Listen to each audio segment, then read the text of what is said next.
Rinig ng so close naman po yan. Ayan. Ano pong mas prefer niyo pong tawag? Kuya John na lang. Sige po yan.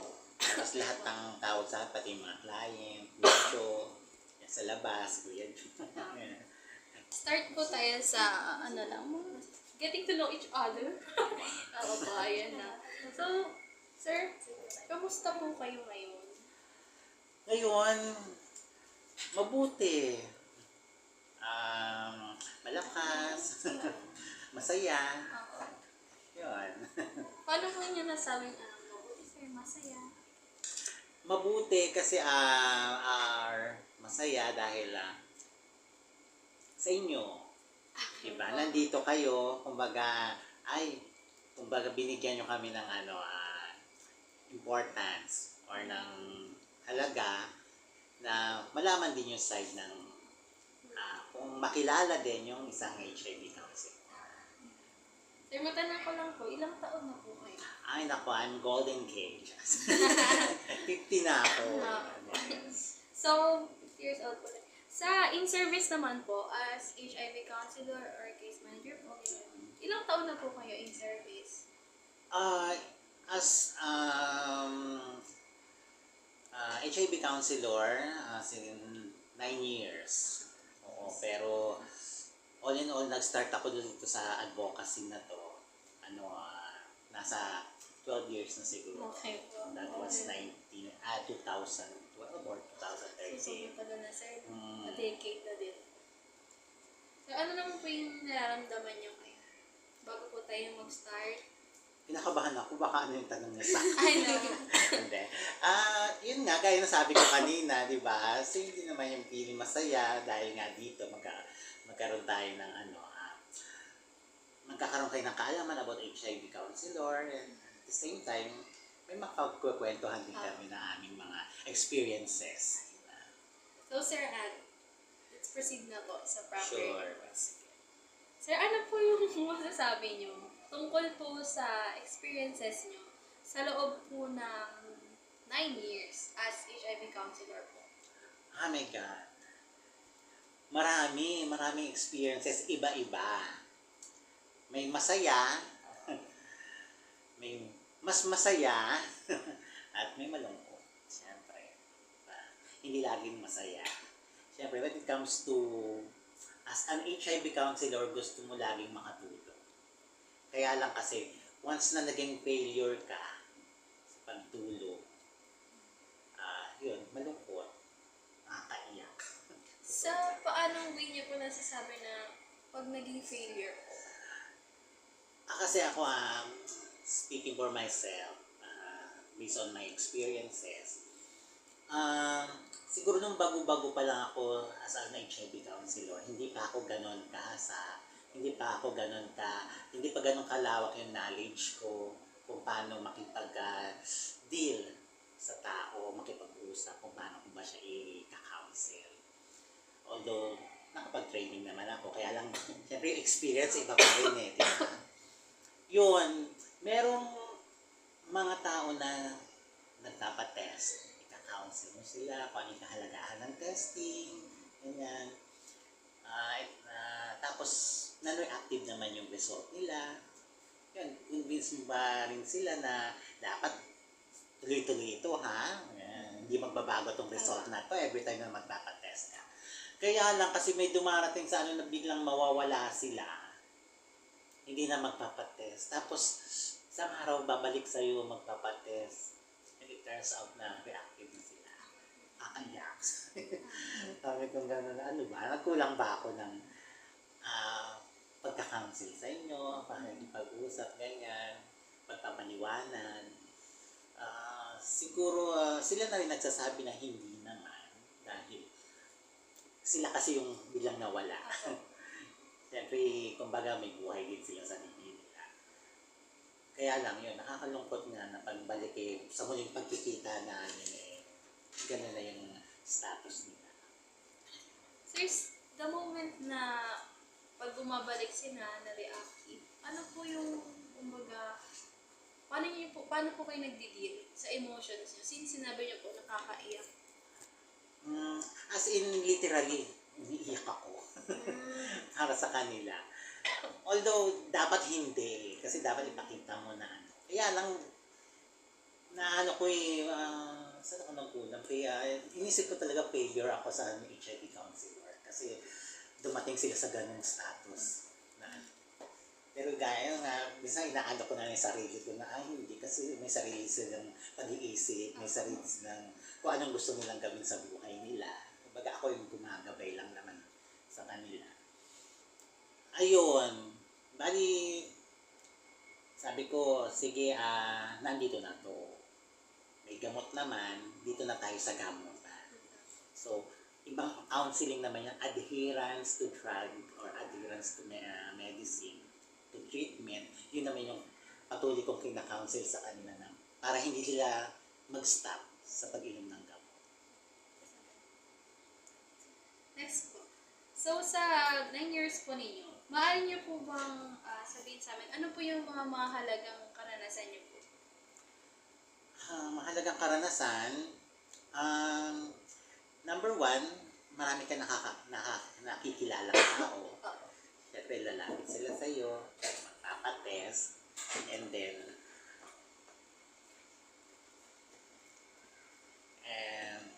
magpapatest sa'yo, makikipagkwentuhan, ino-open kasi nila yung buhay nila. Yun lang yung masarap sa pakiramdam. Yun yung na lahat sinasabi nila, kumbaga nagkakaroon sila ng tiwala, yung trust. Siyempre, kailangan din naman na kumbaga para maging may trust nila, okay din yung pakikitungo mo sa kanila. Yun, bali nagiging friend mo sila, minsan parang kapamilya mo na rin. Yun lang yung So, sir, na-realize ko lang kasi since minsan sabi niyo parang pamilya po, are there times po ba na yung limitations niyo, personally as HIV counselor lang po, dapat sa kanila, may nag-hinder po ba doon? May times po ba na kahit hindi niyo na po duty, ganun? Ay naku, totoo yan. Minsan mo gusto kong magpago ng phone number Kasi, kuya, hindi ako makatulog, ganyan. Lalo na yung mga PHIV, yung mga nagre-reactive. Kuya, may tumubo sa akin ganito, ganyan. As in, parang lahat na lang ng mararamdaman nila sa sarili nila. Gusto nila itanong sa akin, gusto nila malaman kung ano ba. Yun, tapos, to the extent na minsan nag-shell out pa ako ng pera para sa nila. Kasi, hindi ganun before, nung nag-umpisa pa lang ako, siguro yung mga year 2015, 16, ganyan, hindi pa ganito yung suporta ng gobyerno, hindi pa ganito ka-massive or kaganda para sa mga PHAB. So, pag nag-reactive ka, kailangan bago ka maka-enroll sa treatment, kailangan mo mag-undergo ng mga laboratory test, mga baseline test. X-ray, ECG, mga blood chem. Yung iba kasi, wala. Kasi walang kakayahang ipagawa yun. So, ikaw bilang HIV counselor, gusto mo sila matulungan na mag-enroll to treatment. So, kasi requirements yon yung mga laboratories. So, para makapag-treatment sila, makapag-start, mag-share out na lang ako. Ako nagsasalita ko para sa sarili ko, sa experience ko. Maaring yung ibang counselor, hindi ganito yung gawa nila, or yung iba ganito rin. Pero ako, nagsasalita ako as my experience. Yun, nag-share out ako kasi gusto kong ma-enroll sila agad-agad. Magkapagsimula agad sila ng treatment. Yun. Ano pong motivation niyo, sir? Bakit ginagawa niyo po yung mga ganun? Kasi ako nanggaling ako sa, kumbaga bahagi ako ng isang community which is the LGBT community. And then nag-start ako nung sabi ko 2012, 2013, nag-start na ako mag-anis. Nakikita ko yung mga kaibigan ko, yung kakilala kong mga LGBT na nagkakasakit, tapos bigla na lang namamatay. Tapos yun, sumali ako sa isang grupo, hanggang sa naging member, naging officer ng group na yun, hanggang sa sabi ko, kailangan, kasi hindi pa yun nga sabi ko kanina, hindi pa ganun ka talaga yung awareness about HIV before. Sabi, dapat magbigay tayo ng awareness sa mga kaibigan natin or sa community natin. Sabi ko ganun. Kaya minsan, kami doon sa group na yun, which is Bahaghari Advocacy Group. Pag sa gabi, alam mo naman yung mga LGB, sa gabi rumarampa yan. So, rampa din tayo. Pero kami naman, meron kaming mga leaflets na binibigay. Tapos, meron din kaming condom. Kasi lang, syempre hindi natin siya masabi, huwag kayong mag-sex ha, ganyan. Kasi, para sino ba tayo? Para tigilan sila, di ba? Ano lang natin is, maging protected, di ba? Maging safe. So, kagandahan lang meron isang NGO na tumulong sa amin na kung saan pwede kami makakuha ng mga materials and then yung mga condom and lubes na pwede namin ipamahagi sa kanila. Yun, doon kami nag-start noon.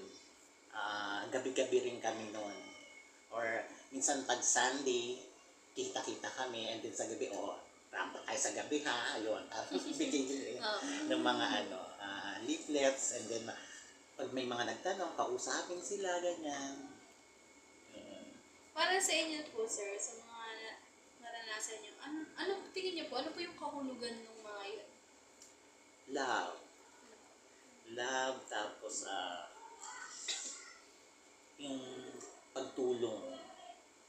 Pagtulong sa kanila.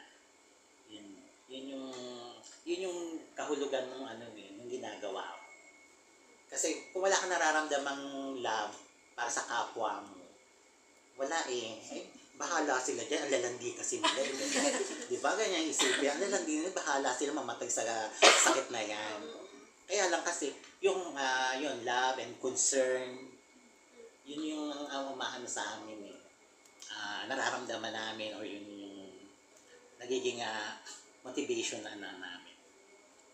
Next po, ano naman po yung palagay nyo tungkol po sa katayuan nyo ngayon? Or ano po yung masabi nyo po sa status nyo po ngayon? Ngayon, mas okay na ngayon kaysa before. Kasi before, mga counselor lang kami na volunteer. So, araw-araw pupunta ka sa clinic para mag-counsel. Sagot mo ang pamasahe mo, ang pagkain mo. Pero since tumutulong ka sa community, sa clinic, hindi mo naiisip yun. Pero ngayon, kagandahan lang ngayon kasi is, meron ng mga NGO na meron silang hawak na global fund na pwedeng itulong. Yun. Kaya ngayon, kahit paano, may mga allowances kami. Kung tatanungin naman po kayo, sir, ano po yung kahulugan ng isang HIV counselor? HIV counselor. Yun nga, as an HIV counselor, the word itself, counsel. So, ika-counseling mo siya. So, dapat kausapin mo siya ng heart to heart. Hindi lang basta, eto dapat kausapin, ganito, ganyan, gano'n. Pero dapat kakausapin mo siya as yung way na parang nagkikwentuhan kayo, o ano yung makakabuti para sa iyo, ganyan. Or kung ito pag nagawa mo, maaaring maka-apekto ng masama sa katawan mo. Ganon yung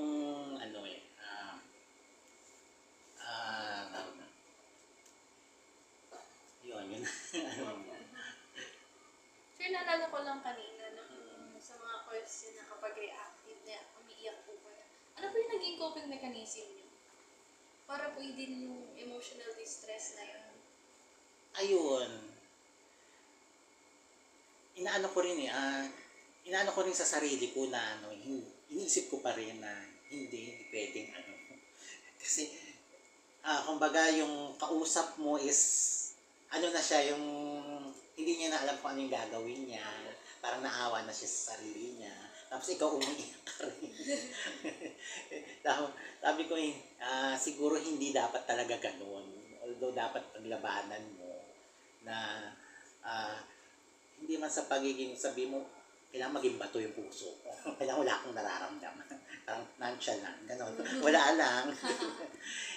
Hindi, yun lang, yung inano ko lang siya na kailangan hindi ka talaga um, pwede kang makidalamhati sa kanya, malungkot, pero wag mo na siyang ipakita na yung iyak, yung luha, gano'n. Yun yung naano ko talaga natutunan ko na hindi dapat gano'n. Dapat mas malakas ka kaysa sa kanya. Yun, para at least maisip niya na may kakapitan ako, mayroong tutulong sa akin. Bukod po sa self-reflection niyo or regulation, tulad ng sarili niyo po, parang sa sarili niyo po kayo lang po yung nagbibigay ng positivity na dapat. May mga ibang support system po po kayo, like friends, family, or HIV counselor niyo po. Yes, minsan may kami mga HIV counselor. Nagkikwento-kwento kami, usap-usap. Kung ganito pala yung dapat natin gawin. Ganito pala yung dapat, hindi pala ito yung dapat natin maramdaman, ganyan.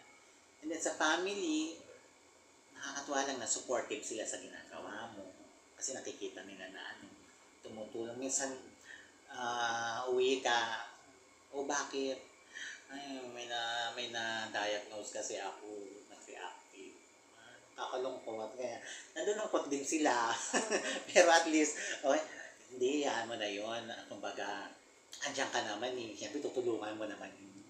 Pag narinig mo yun doon sa family, di ba? Na, andito ka as an HIV counselor, may sense ka, may magagawa ka dun sa na alam nila na gano'n yung ginagawa mo. Yun, lang ng loob. Matanong ko lang po, ilan po ang cases sa iba silang po, ganyan, sa dasma? Paano ba? Sa dasma kasi is number 1. Oo, totoo nga po ngayon. And then silang nasa number 8. Number 1 po sa buong Cavite. Buong Cavite. Oo. And then, yun. Hindi ko siya maianoy kung gaano siya karami, pero nasa ang dasma, Imus, and Bacoor, nasa 1,000 na sila. And then, siguro dito, nasa pa lang kami. Dito sa silang, nasa less than 400. Sa cases po na yun, since focus na po tayo sa dasma. Okay. Ano pong impact niya psychologically sa inyo since po kayo, ang goal niyo po is to detect kung sino po yung may HIV. Tsaka mabawasan po yung awareness din. Paano po siya nakaka-apekto sa inyo since pataas po ng pataas yung cases? Actually, di ba minsan nga pag bumababa kami sa barangay, tapos tatanungin namin sila. Sasabihan, magbibigay kami ng clue na ganito kataas yung merong HIV sa inyo. Pero hindi namin pwede sabihin kung sino to. Ito lang, number lang. Ano ba? Masaya, malungkot? Tatanungin namin sila. Siyempre, malungkot. Ganyan. Kami naman kami masaya. Sabi namin gano'n. Kasi itong mga numbers na to, nakuha natin to. Na, kumbaga, na-catch natin sila or nahuli natin sila at natin sila sa treatment. Naggagamutan na sila. At karamihan sa kanila, hindi na nakakahawa. Dahil sa treatment. Yun. Masaya, noon nga kasi every June yata yun yung National Testing Week sa buong Pilipinas yun. Tapos bigla ipapalabas sa TV. Ganito kadaki, ganito tumaas yung Ako, sa akin na natutuwa ako. Kasi itong numbers na to ibig sabihin, kaya tumaas to kasi ang dami nang gustong magpa-test. Diba? At yung mga na-test na yun, ang mga nagpa-test na yun is na-diagnose. At nadala sila sa treatment. Yun. Malungkot, pero dapat masaya din. Kasi open-minded na sila sa pagpapatest. Diba? before, di ba, babae lang naman, sino lang ba yung kilala natin? Dulce Cortez, Sarah Jane Salazar, yan lang naman. Tapos sabi nila, yung sa ngayon, yung mga LGBT, sila lang daw yung nagkakaroon. Ganyan. Which is, nasabi siguro nila na yung LGBT, dahil lang sa LGBT, kaya tumaas yung ano. Nagkataon lang na yung mga LGBT is, sila yung may lakas ng loob para magpa-test at para lumabas. Kasi kung straight yan na lalaki, babae, hindi yan magpapatest eh. Kahit kami bumababa kami sa barangay. Kung hindi pa sasabihin ng kapitan na, may ayuda tayo sa mga magpapatest. Hindi magpapatest yan. Yes, may ganun. Pag sinabing ay ayuda, sige magpapatest yan. Mga pila-pila pa sila. Kahit 5 kilong bigas yan. Siyempre, pang ano na rin yun, di ba? Ilang araw mo na rin kakainin yun. Pero ang LGBT kasi, may ayuda o wala, talagang lakas ng loob kasi alam nila yung ginagawa nila. Sabi, siguro nasa ano ko ngayon,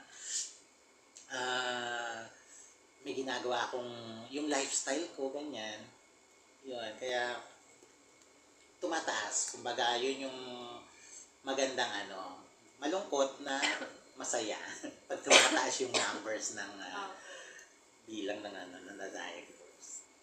Sa sa DASMA po, isa lang po ba ang social identity? Before, isa lang, pero last year, may isa pa rin which is yung paggamutan ng DASMA. Hospital-based naman siya. Nagtayo na rin sila. Although, under pa rin naman ng LGU yun. Ilang mga PLHIP na po yung handle nyo? Dito sa DASMA is, ang active is nasa 700 plus. Kayo po yung may hawak? Actually, hindi naman ako lahat. Yung iba, kasi marami kaming iba-ibang counselor din kami doon. May kanya-kanya kaming hawak. Kung sino yung natapat na nagpa-test at na sige, siya yung kumausap. Tingin niyo po ba, sapat po ba yung mga HIV counselor sa Cavite? Doon dahil dumarami na din po yung cases. Tingin niyo po ba kailangan mas marami po yung HIV counselor? Dahil dumadami na din po yung HIV cases. Dapat. Oo. Kasi katulad namin sa DASMA, ilan lang kami HIV counselor doon? 1, 2, 3, 4, 5. Ilan yung 700 sila? divided by 5. Oo. Sorry, Diba? 13.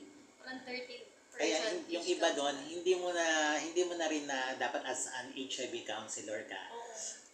Hello, kumusta ka naman? Anong gawa mo dyan? Parang chinichika mo sila, kumusta yung buhay nila. Pero since sa dami kasi nila, makakakwentuhan mo na lang sila, makakausap mo na lang sila kapag nagre-refill sila ng gamot. Sobrang ba? Oo. Minsan nga pagka aking card mo, gano'n na lang, ayan, alis na. Sa dami nila, kasi yung iba yung iba nasasabay pa sa during check-up ng doktor. Siyempre, minsan dun yung namin, focus namin sa mga nagpapa-check up. Kaya yun, mas maganda, kaya lang kasi, mas maganda sana kung marami rin na HIV counselor. Kaya lang kasi medyo may kamahalan ng ang pagbibigay ng training para sa kanila. Kasi at least 1 week training yan. And then, yun, kung minsan may mga LGUs na sumasagot para sa city or municipality nila, ganon. Matanong mo, sir, yung Sige po. Tingin niyo po ba nakaka-apekto yung madaming po kasi, di ba, sabi niyo po madaming po kung ginagawa ng mga HIV counselor. Tingin niyo po ba nakaka-apekto din yun sa service na binibigay niyo sa client? Oo. Kasi, as an HIV counselor, dapat ka lang dito sa client mo. Kaya lang minsan kasi, may iba ka pang gagawin. Depende yan sa depende sa clinic or sa facility. Kasi pag medyo malaki na yung facility, marami na talagang gagawin. Yan. Pero kung ganito, kaliit pa lang, yung mga magpapatest, ganyan, makakausap mo pa siya. Hindi pa yung, yung nakapila silang lahat dyan.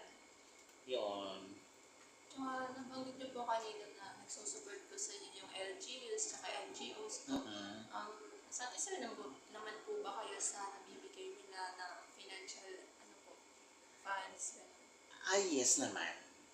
Ako speaking for myself, satisfied naman ako. Kumbaga, nakakaano ako sa buhay.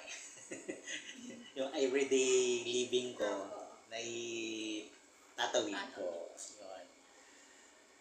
Kumbaga, sapat naman siya. Hindi kulang.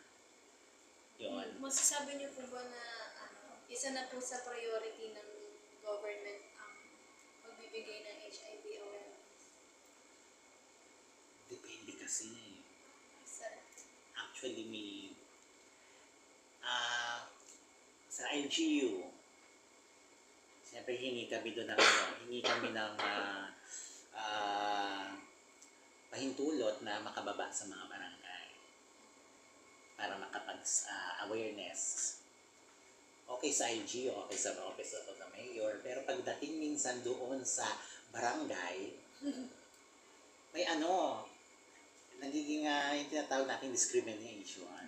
Minsan may kapitan na, ay, mga bakla lang yung mga dyan, ganyan. Wala namang dito sa barangay namin. Kumbaga para hindi lang maano yung barangay nila. Masabihan na merong nag-positive doon, may case doon. Yun ang pero supportive naman talaga ang LGU, supportive. Kaya lang may mga, nung pagdating sa baba, yun lang ang na, iba-iba kasi yan, iba-iba yung pag-iisip, iba-iba yung nila. Hindi na rin naman natin kasi sila yung may hawak na barangay. pag ganun po, since nadi-discriminate na po kayo, may mga call to action po ba kayong ginagawa? Depende kasi sa discrimination. Kumbaga, kung nadi-discriminate ka na talagang harapan na nakaka-apekto na sa pagkatao mo, may mga ahensya naman na pwede kang magreklamo. Pero kasi kung gano'n na nila yun yung mga chairman, ganyan yun yung alisin nila yung kumbaga yun yung gusto niya palakad sa niya yun. Hindi natin maanohan yun. Kaya sige, next barangay tayo. May psychologist po ba kayo sa DASMA, Social Hygiene Clinic, or kahit po dito, na pwede niyo pong lapitan din? Ay, yan ang nakakalungkot. Kaya problema talaga yung mental health ng mga pasyente. Nakakalungkot kasi, di ba, ang mahal. At yung mga nade-depress na na kami okay, nagka-counsel lang kami. Pero kasi iba pa rin pag yung psychologist, psychiatry, sila yung kausap. Kumbaga, parang 1:10, parang gano'n yung or 1:100, parang gano'n na nga Ang hirap pa makaano ng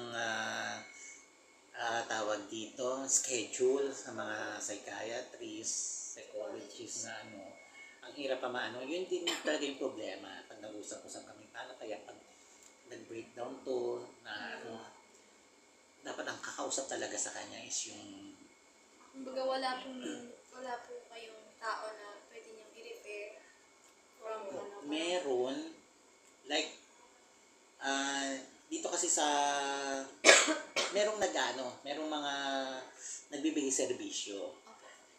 Kaya lang ang dami by schedule siya. Kumbaga na-depress na siya, sobra na nakapila pa rin. Pila yung yun talaga yung number one pag may mga trainings kami. Talagang namin yan na paano po kaya, may ibibigay po ba kayong mga libre or mga biglaan? Yun din talaga yung ng mga NGOs na sana magkaroon ng mga libreng serbisyo para sa mga para yung mapangalagaan din yung mental health nila. Sa totoo lang, yun talaga yung number one. Kakulangan. Kahit hindi naman sa usaping mga may HIV na tao, kahit sa ibang na nade-depress, di ba? Kailangan din talaga yun. Pagdating naman po sa inyo, Siyempre po kasi siya, pag PLHIP ka, andyan po si counselor. Mhm. Sa inyo po, once na nakaramdam po kayo ng ganitong emotion, hindi nyo na po nakakayan. Tulad niyan, may time na gusto nyo na po i-refer si client kasi nga po may mga psychological disorder na po silang like depression. Kayo po ba, kailangan nyo rin po ba ng personal counselor? Or meron po ba Yun kayong na nga. personal counselor sa clinic nyo? Wala. Sabing ganun nga namin eh.